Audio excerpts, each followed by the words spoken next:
હાલો મિત્રો, નમસ્કાર. આજે ફરી એક નવા ટોપિક ઉપર વિડીયો લઈને આવી ગયા છે. તો આજે એક નવો મુદ્દો લઈને આવ્યા છે કે અત્યારે વરસાદી માહોલ હાલી રહ્યો છે. વરસાદ પણ બધે ઠેર ઠેર એટલો જબરજસ્ત પડી રહ્યો છે. આપણે ગુજરાતમાં જોઈ શકીએ કે સુરત છે, અમદાવાદ છે, બધી જગ્યાઓમાં જોરદાર વરસાદ પડી રહ્યો છે. તો વરસાદ આવે એટલે એક સમસ્યા હોય કે રોડ બધા ઉપર પાણી ભરાઈ જાય ને ઘરમાં પાણી ઘૂસી જાય ને આ બધું થાય. એટલે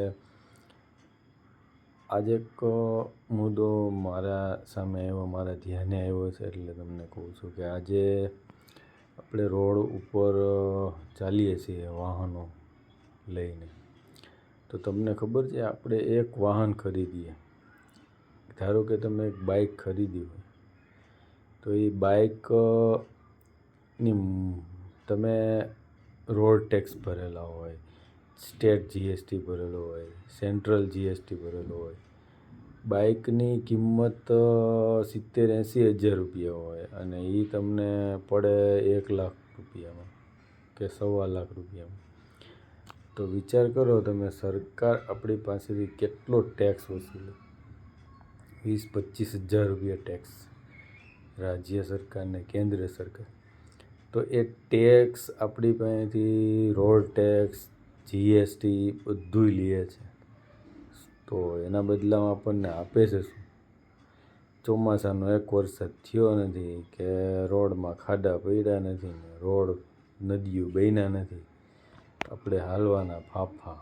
ઓમેય વગર વરસાદે પણ જો આપણે રોડ ઉપર ત્યારે નીકળીએ તો ચારે કોર ખાડા, આ તે ઢોર રખડતા આડા પડે.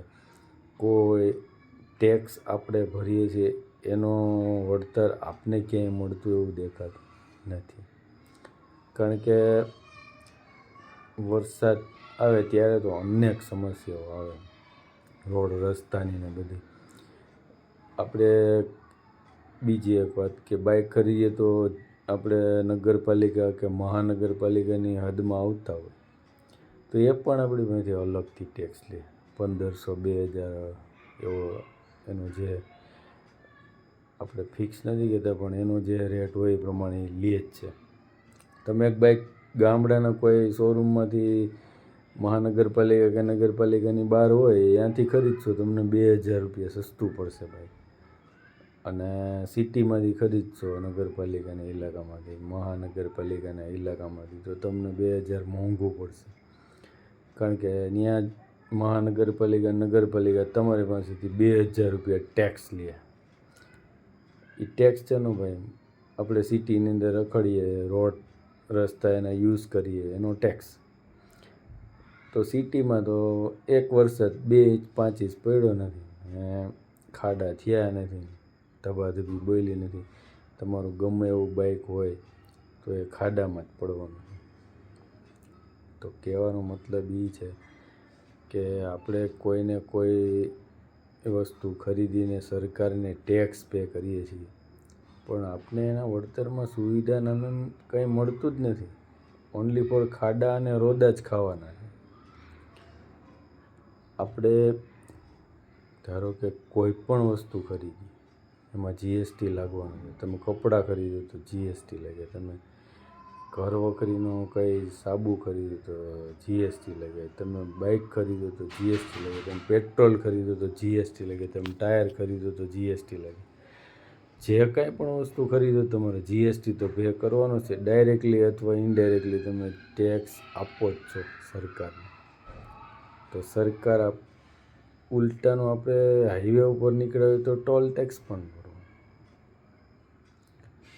અને તમે એવું વિચારો છો કે સરકારને, તમે માનો આખા ઇન્ડિયાની અંદર ડેઇલીની કેટલી ગાડીઓ વેચાતી હશે? એક ગાડીના 20,000 રૂપિયા બાઇકથી માંડીને વાત કરીએ. 4 વ્હીલના તો આઈડિયા નથી કેટલા છે, પણ બાઇક મેં ખરીદ્યું છે એટલે મને ખબર છે. એક બાઇકના 20,000 રૂપિયા સરકાર ટેક્સ લેતી હોય તો તમે વિચાર કરો એક દિવસમાં કેટલા વાહનો, બાઇક, ફોર વ્હીલ, મોટા વાહનો ખરીદે છે માણસો, તો કેવડો અરબો ખરબોનો ટેક્સ સરકારને જતો હોય છે. એના બદલામાં રોડ, રસ્તા અને પેટ્રોલ ડીઝલની ઉપર પણ આપણે પાછું પેટ્રોલ ખરીદીએ તો ટેક્સ દેવાનું, રોડ ઉપર હાલીએ તો ટોલ ટેક્સ દેવાનું, બાઇક ખરીદીએ તો ટેક્સ દેવાનું. તો કેટલાક ટેક્સ પે કરવા આપણે સરકારને? ટેક્સ પે કરે ભલે એનો હક છે, અધિકાર છે, ટેક્સ લેવો જોઈએ સરકારને, એ બરાબર છે, પણ એના નામે સુવિધા તો હોવી જોઈએ ને. ટેક્સ આપણે 20,000 રૂપિયા પણ આપણી બાઇક ખાડામાં સીધી ગઈ, તો એના માટે તો આપણે ટેક્સ નથી દેતા ને. એટલે સરકારે એ વિચારવું જોઈએ કે આપણે મોટા ટેક્સ વાહનોમાં બીજી વસ્તુની ઉપર જીએસટી લગાડીને વસૂલ કરીએ છીએ પબ્લિક પાસેથી, તો એને સુવિધા પણ આપે. નગરપાલિકાઓમાં અત્યારે એકેય રસ્તા સારા નથી. તમે વિચાર કરો, બાઇકો ખૂટી જાય, ટ્રક ખૂટી જાય, બસ ખૂટી જાય, બાળકો સ્કૂલવાળા હેરાન થાય, નોકરિયાતો બધા નોકરીવાળા હેરાન થાય, ધંધાવાળા હેરાન થાય, તો એ લોકોની આંખ ખુલતી નથી. આપણે જ હેરાન થવાનું. પબ્લિક ટેક્સ પે કરે અને હેરાન થાય, બીજું કાંઈ નહીં.